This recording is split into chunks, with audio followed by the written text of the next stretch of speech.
11 වසරක පාසල් ජීවිතය ආවර කරලා සාමාන්‍ය පෙළ විභාගයේ ප්‍රතිඵල අපේක්ෂාවෙන් ඉන්න ආදරණීය නංගිලා මල්ලිලා වෙනුවෙන් උසස් පෙළ විභාගයේ අපේක්ෂාවෙන් උසස් පෙළ විභාගයට මුහුණ දෙන්න උසස් පෙළ පන්තියට යන්නට අපි කොහොමද කටයුතු කරන්නට ඕනේ ආකාරය ගැන නිසි අවබෝධයක් නැති ඒ වෙනුවෙන් හොයන ඔබ වෙනුවෙන්ම තමයි මේ වීඩියෝ එක අරගෙන ඉන්නේ. සාමාන්‍ය පෙළ විභාගයේ ඊ අවසන් වුණා. ඉතින් සාමාන්‍ය පෙළ විභාගයේ අවසන් වීමත් සමගම ඔබට දැන් තියෙන හොඳ ෆ්‍රී කාලයක්.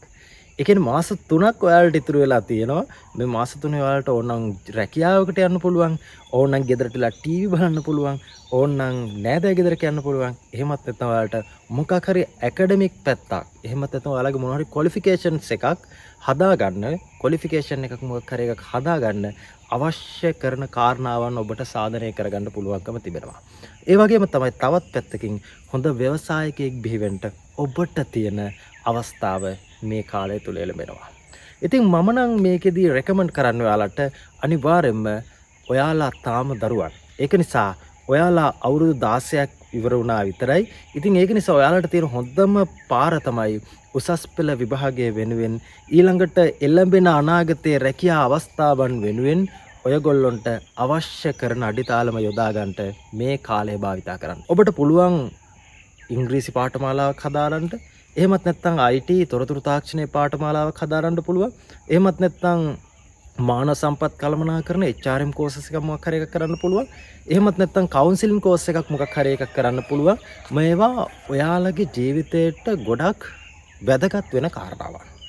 ඒ විතරක් නෙමෙයි ඔබට ගැහැණු දරුවෙක් නම් ඔබට පුළුවන් මැහුම් පාඨමාලාවක්, ඊට පස්සේ කේක් පාඨමාලාවක්, ඔය වගේ මොකක් හරි තමන්ගේ ජීවිතයට අත්‍යවශ්‍ය වෙන කාරණාවක් සාධනය කරගන්න මේ මාස 3 ඔබ ගත කරන්න.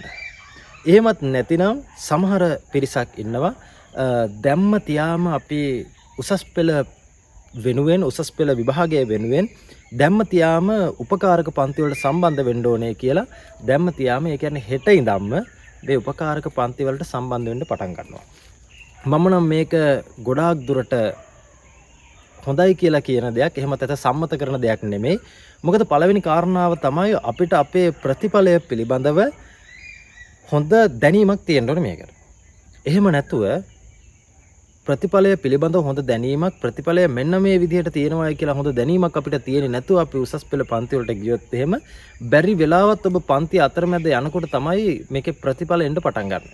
ප්‍රතිඵල එනකොට ඔබට අඩු රිසල්ට්ස් එකක් ඒ කියන්නේ C පාස් එකකට අඩුවෙන් ඒ කියන්නේ S එකක් වගේ ආවොත් එහෙම ඔබ හදාරන්න බලාපොරොත්තු වෙලා ඉන්න විශේෂ ශාස්ත්‍රයෙන් ඔබට ඒ විශේෂ ශාස්ත්‍රය මේ අවුරුද්ද තුල අතාරින්න සිද්ධ වෙනවා.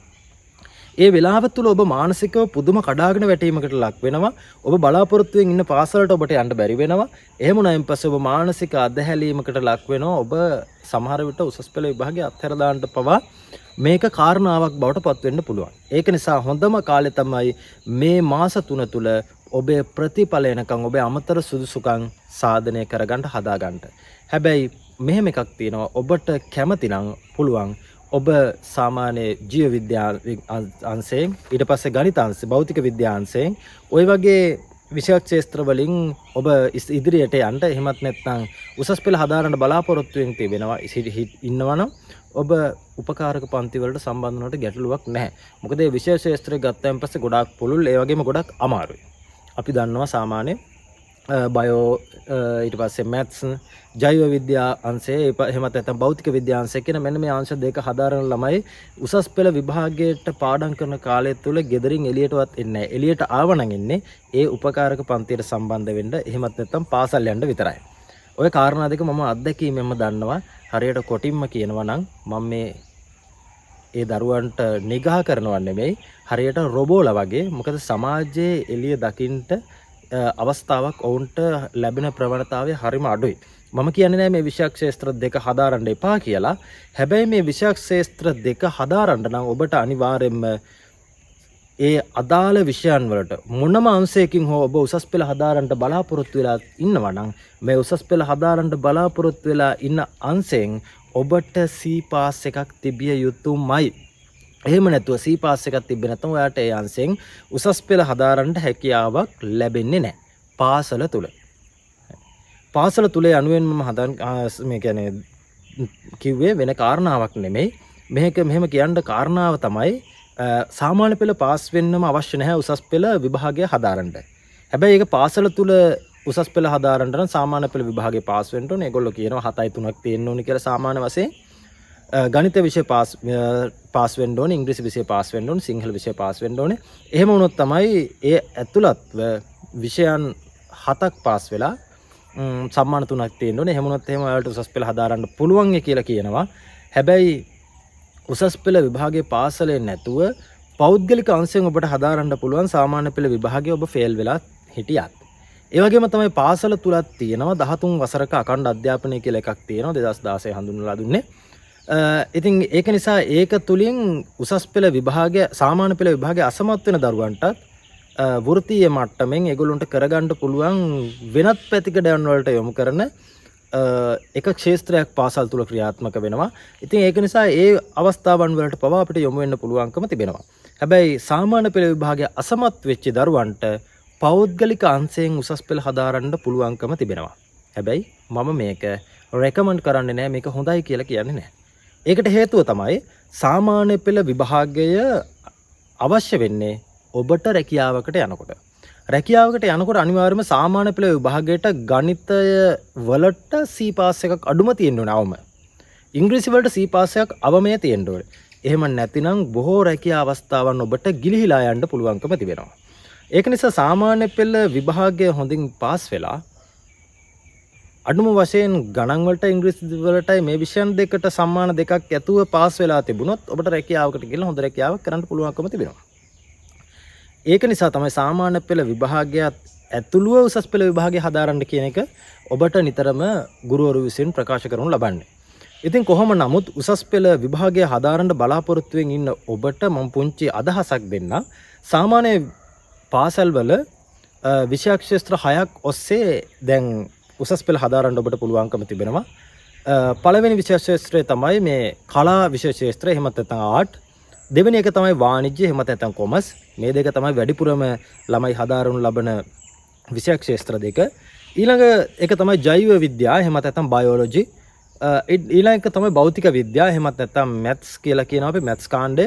ඊළඟ එක ජෛව පද්ධති තාක්ෂණ වේදය, බයෝ සිස්ටම් ටෙක්නොලොජි. ඊළඟ එක තමයි ඉංජිනේරු තාක්ෂණ වේදය, එහෙම නැත්නම් ඉංජිනේරින් ටෙක්නොලොජි. මේකේ අපි දන්නවා සාමාන්‍ය පාසල් වල තියෙන මතයට අනුව, එහෙමත් නැතිනම් සමාජයේ තියෙන මතයට අනුව වැඩිම රිසල්ට්, ඒ කියන්නේ හොඳම රිසල්ට්ස් තියෙන ළමයෙක් හිටියොත් එමේ යා කරන්න ඕනේ බයෝ, එහෙමත් නැත්නම් මැත්ස්. ඔය දෙක තමයි සාමාන්‍ය අපි මේ පවතින විදිහට, එහෙමත් නැත්නම් මේ රටේ පවතින විදිහට අපි කියන දේ. හැබැයි මම නම් රෙකමන්ඩ් කරන්නේ කරනවා නම් හොඳම රිසල්ට්ස් තියෙන ළමයෙක්ට කලා උපාධියක්, කලා විෂය තමයි කරන්න අවශ්‍ය. මොකද තර්කනශීලී මිනිසෙක් බිහි වෙනවා, ඒ වගේම හොඳ දාර්ශනිකයෙක් බිහි වෙනවා, ඒ වගේම තමයි හොඳ රැකියා අවස්ථාවන් විශාල ප්‍රමාණයක් තියෙනවා මේ කලා විෂය ධාරාවෙන් උසස් පෙළ හැදාරලා විශ්වවිද්‍යාලයට ගියොත්. ඉතින් ඒක නිසා තමන්ගේ බලාපොරොත්තුවක් තියෙනවා නම් ඒ බලාපොරොත්තුවට තමන් දුවන්න. තමන්ගේ අරමුණට තමන් දුවන්න. අම්මා කැමති බයෝ කරන්න, හැබැයි මම කැමති මැත්ස් කරන්න. අම්මගේ හිත කඩන්න බැරි නිසා මම බයෝ කරනවා කියලා පාඩම් කරලා අන්තිමටම විභාගය යනගෙන අම්මටත් බැන තමන්ටත් බැන ඉන්න එපා. ඒක නිසා තමන් කැමති විෂය ක්ෂේත්‍රය මොකක්ද, ඔබ ඔබේ ගෝල් එක නිර්මාණය කරගන්න. ඔබට බලාපොරොත්තුවක් නිර්මාණය කරගන්න, ඔබ අරමුණක් හදාගන්න.